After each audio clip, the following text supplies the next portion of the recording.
Okay, so let's just start with another lecture. That's carbohydrate. Okay.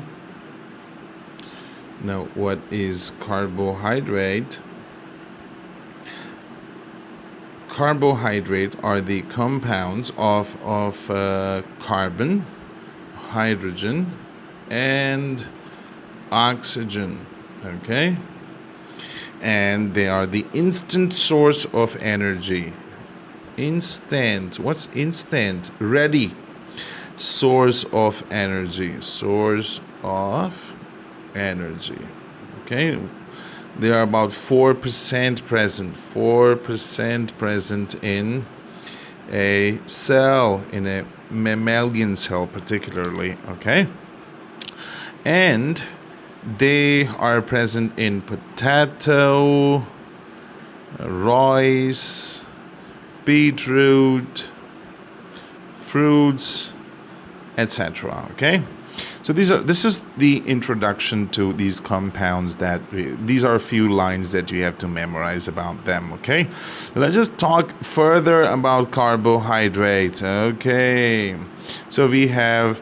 We have the name, right? The name is still complicated. It says carbo, okay, and it says hydrate. Let's just try to translate what these really mean. Carbo means of carbon, okay, carbon, and hydrate means water. Okay, so let's just be explicit about it. What is this carbo water means? The translation of carbohydrate should be water of carbon. Water of carbon. What does that mean? Water of carbon. The translation of what? Carbohydrate. The translation of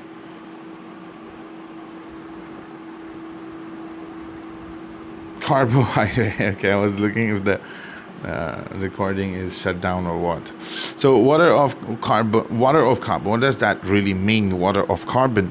First, we have to go into the general form. That's also a point that you have to memorize. Okay, all the carbohydrate have a general formula, the formula that represent their molecular composition, and that is CnH 2 times of N, and that's ON. What does that mean, sir? It means C, that means the carbon atom, will be a fixed number, okay? And that number, hydrogen will be 2 times of that number. Say it's 5, so hydrogen is going to be 2 times of 5, all right? And oxygen will be exactly the same number. It's going to be 5. So C5 as 2 times of 5, that's 10, and that's O5. Okay, that's the general formula for the carbohydrate. So if such a general formula is of the carbohydrate, so let's just make, if carbon is 6 times, the 6 atoms are there of carbon, so hydrogen will be 2 times of 6, that is 12, and oxygen will be exactly 6. I hope I'm making sense. Now let's separate these two and this one. That means we will separate carbon here. Okay, we are separating carbon here, and we are doing what? We are separating these two. That is hydrogen 12 and oxygen 6. Carbon 6. Okay, now let's just find the empirical formula for this. What's the empirical formula? It gives you a general ratio of the elements found in a compound. So the general form, the empirical formula for this thing is going to be H 2 times and O1. This is 6 and this is 2 times of 12. Okay, so we have an empirical formula that represents this structure, but what? It is exactly the ratio that you find here in water. That means the ratio of hydrogen to oxygen is exactly the same that you find in water.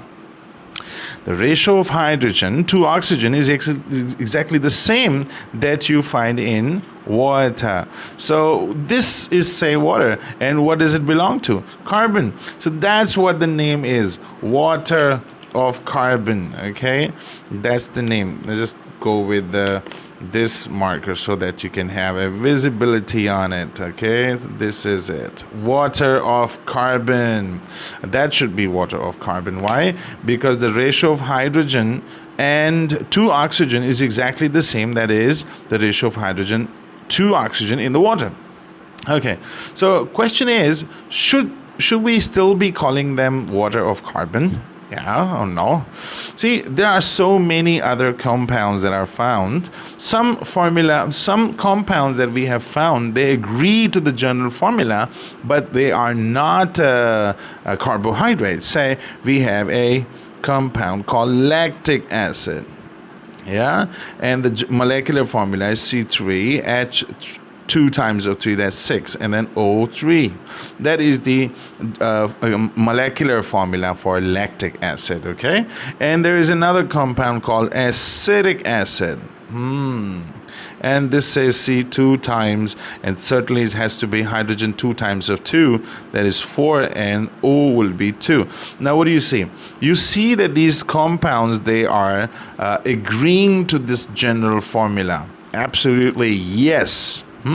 But question is whether they are carbohydrate or no. They are not carbohydrate. What are they? They are acids, which means I have 2 compounds that agree to the general formula but are not acids.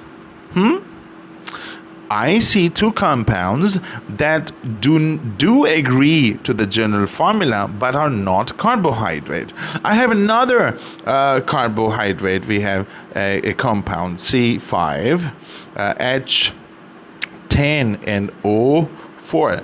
This is the molecular formula of deoxyribo sugar. What does that mean? See, D means removed. Oxy means oxygen. So what do you see? Carbon 5, hydrogen 10, and oxygen 1 removed. Deoxyribo. Deoxy means oxygen removed. So there were 5, but 1 oxygen is removed. Is it still a carbohydrate? Question. It is a carbohydrate. Why? Because it is sweet in taste. Carbohydrates are sweet in taste, particularly monosaccharides, and is soluble in water. Soluble in water. The question is it a carbohydrate? Yes. Is it agreeing to the general formula? Answer no. So what do I have? What do I have? I have 2 compounds that agree to the general formula of carbohydrate but are not carbohydrate. Not carbohydrate. Okay? Because they don't agree, because they are not chemically carbohydrate. And I have a compound that does not agree to the general formula but is a carbohydrate. So I have to change the definition of the carbohydrate. I cannot say this way. They have introduced you another definition of carbohydrate. What is that? We'll talk about that. Okay, let me introduce you to a functional group that is called Carbonyl. Okay, functional group. Carbonyl functional group. Now, what is carbonyl functional group? It is a carbon atom bound with double bond to oxygen. So there may be 2 possibilities to carbonyl. Carbon, double bond, oxygen, and the free valencies of carbon are 2. Carbon is tetravalent. 1, 2, 3, 4. How many? 4 carbon. So the 2 free valencies, now I have a choice. I have carbonyl functional group, one type, the other is of the other type. What's that? Carbon, oxygen, double bond, yes. Out of those free valencies, if both are satisfied by carbon, That's another thing. And another carbonyl group we are making, and we are making another two free valencies. And if out of these two, one is satisfied by carbon and other is satisfied by hydrogen, that will be something else. They both are originating from carbonyl functional group. This is carbonyl functional group, okay? Now we have a choice. Like there are two types of carbonyl functional group. If both of these free valencies are satisfied by carbon, that's another thing. What's that? It's a ketone functional group. Ketone functional group. How about this one? It's an aldehyde functional group. Aldehyde functional group. If one of the two valencies are satisfied by carbon and the other is satisfied by hydrogen, that will be called aldehyde. If both of the free valencies are satisfied by carbon, that will be called ketone functional group. Both functional groups are coming from carbonyl functional group. I hope I'm making sense, okay? So say we have this one, the carbonyl functional group, okay? This is a carbonyl functional group, and we have two other groups. This one, we have aldehyde functional group. How? This is why? Because we have one of the two. Out of the two free valencies, one is satisfied by carbon and other is satisfied by hydrogen, okay? And how about this one? This is called ketone functional group. Okay, why? Because out of the two free valencies, both are satisfied by carbon. That is called ketone functional group. I hope you made sense here. This is greeny, okay? greeny. And this is pinky. This is pinky, okay? Funny. That's really funny. Okay, so these are the functional group of carbonyl. Where has this carbonyl come from? What is carbonyl, sir? क्या करने जा रहे हैं carbonyl का आप, sir? रात को इतनी देर बैठ के क्या करने जा रहे हैं इसका? Let's just talk about this in the detail, okay? So we have a general formula to this, okay? Record हो रहा है ना? Yes, record हो रहा है. Okay. So let's just go in the detail of this. Say we have a aldehyde functional group. So we have CH2CH, not like this. Okay. Oh, that's bad. C and C and C and C and C. 1, 2, 3, 4, 5, and let's just say 6. Okay. We have this one, and then we have hydroxyl here, hydrogen here, hydroxyl here, hydrogen here, hydroxyl here, hydrogen here, hydroxyl here, and hydrogen here. Okay, now this is, say this one is carbon, so we make a double bond oxygen here, and we make a, see, double bond oxygen. One is satisfied with this, the other is satisfied with hydrogen, and we make CH2OH. Okay, now let's just count the number of carbon. 1, 2, 3, 4, 5, 6. We have 6 carbon, okay? And let's just count the number of hydrogen. 1, 2, 3, 4, 5, 6, 7, 8, 9, 10, 11, and 12, okay? So hydrogen is 12. And how about the oxygen? 1, 2, 3, 4, 5, 6. Oxygen 6. Keep it here, okay? Let's just keep it here. And let's just go down here to this compound, okay?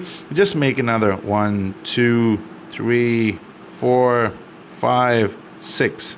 And we make CH2OH here. Okay, we make CH2OH here, and we have double bond O, and then we have OH. Okay, we have H, we have OH, we have H. Yeah, visible to you? Yes, visible to you. Okay, then OH, then H, and then this is it. Okay, so this is another compound. Let's just count the number of carbon. Okay, 1, 2, 3, 4, 5, 6. We have 6 carbon. Let's just count the number of hydrogen. 1, 2, 3, 4, 5, 6, 7, 8, 9, 10, 11, 12. Hydrogen 12. Let's just count the number of oxygen. 1, 2, 3, 4, 5, 6. Oxygen 6. Oh my God, what am I seeing? I am seeing C6H12O6. I am seeing another H, C6H12O6. Could that be possible? Is this going to be possible? That we have 2 compounds and both compounds are with the same molecular formula. Is this possible? Yes. But they have different structural formula. The structure of this is different from this. Let's just find the greeny thing, okay? Is it carbon? Now tell me, Idam, this is carbon and oxygen.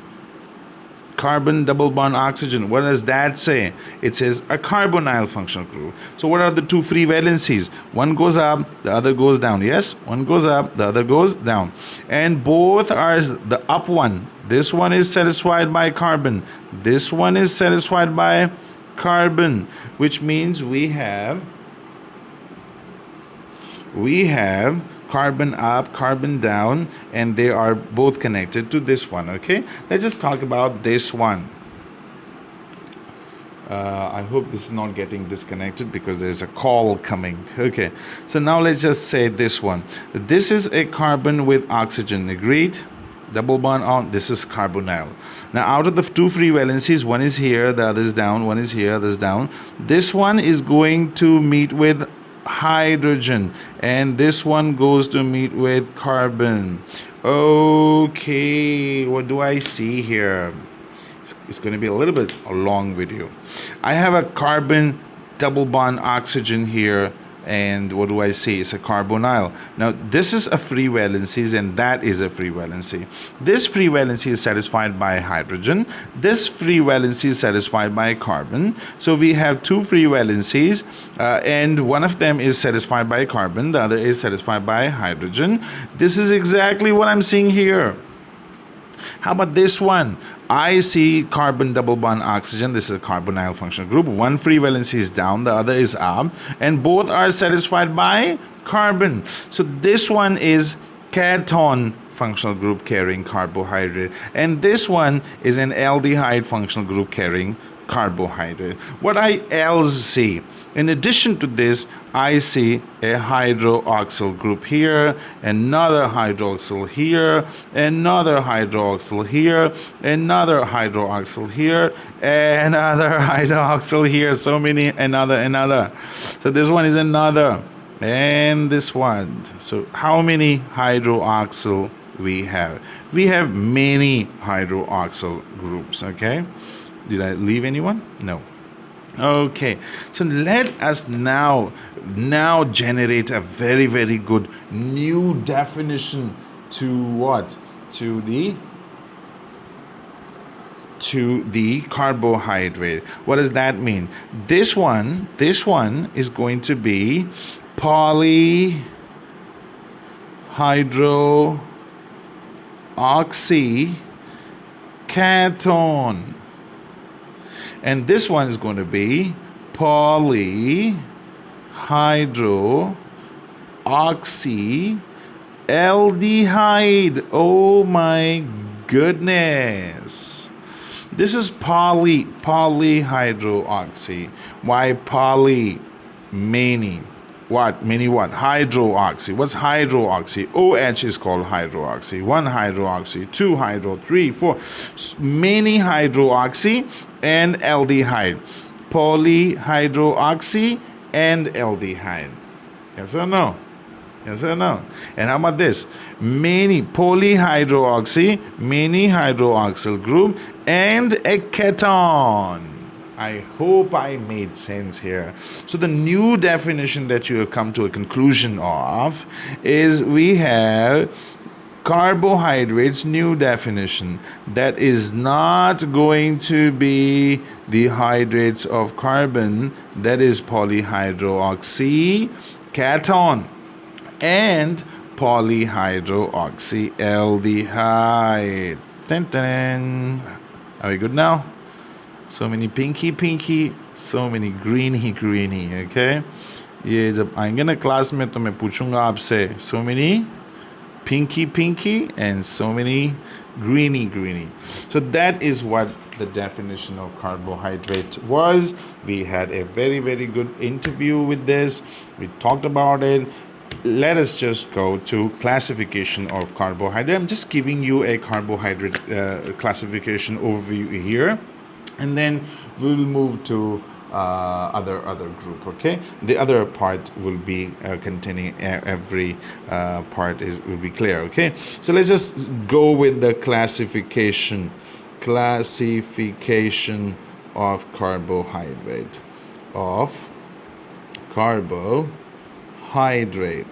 okay, नीचे हो गया classification of carbohydrates की दर्जा बंदी. Okay, now see, carbohydrates are classified into 3 categories. Okay, how many? 3 categories. One is called a monosaccharide. Okay, the other is called oligosaccharide. Yeah, and the last but not the least is called polysaccharide. Okay, so we have a class called monosaccharide. What is that? We'll come into detail in just a second. Okay, oligosaccharide is another class, and the polysaccharide, the last class. Okay, now see, carbohydrates are classified on the basis of monomers. All right, monomers, or what's monomer, we'll talk about that. Monosaccharide contains just one monomer.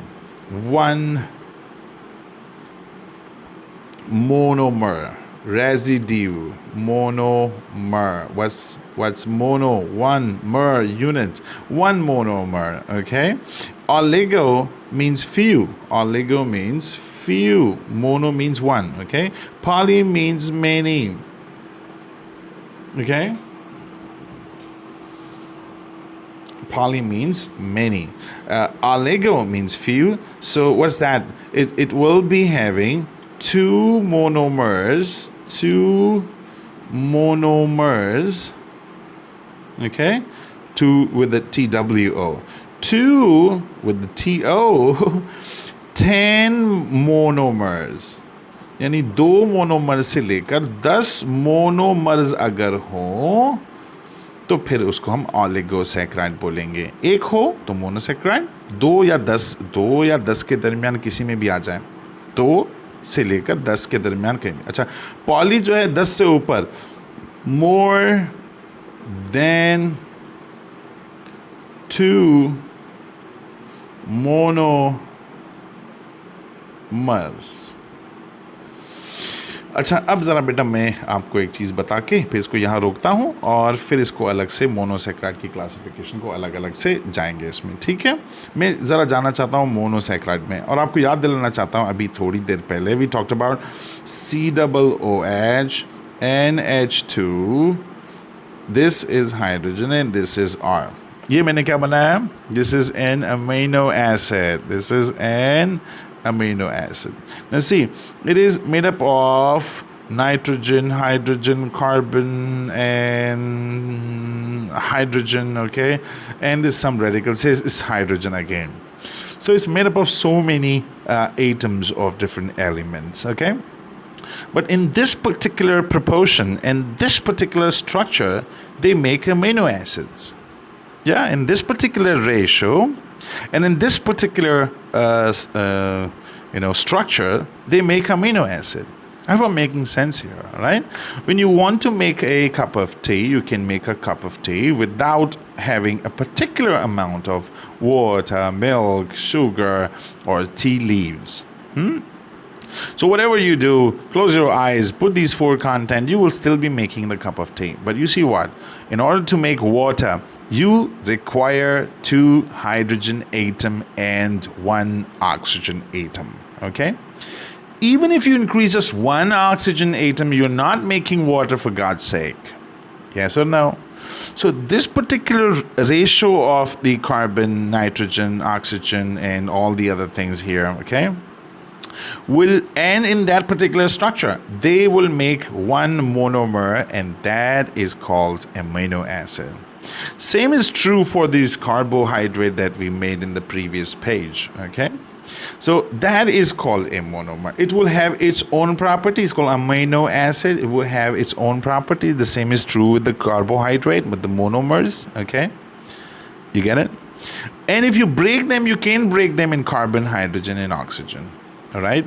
But then they will have their own. Carbon will have its own properties, oxygen will have its own property, and in that particular ratio, they are owning the properties of amino acid, they are owning the properties of glucose, or I should say monosaccharide or monomers. I hope I'm making sense here.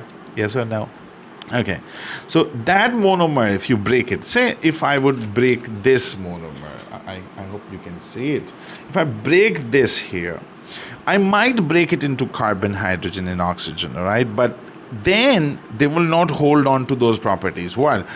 Taste sugar, sweet in taste, and soluble in water. So I hope I made sense. What is a monomer? It is made up of different functional group or atoms of different elements, but they retain special properties. That will be called a monomer, okay? So this is a monomer. If it has 1 monomer, monosaccharide, saccharide is coming from saccharone. I remember when my mom the Gola Ganda wala used to come to my house, our house, and my mom used to say, "Isme saccharine nahi khao, saccharine," and I used to wonder what saccharine is. Now I know saccharine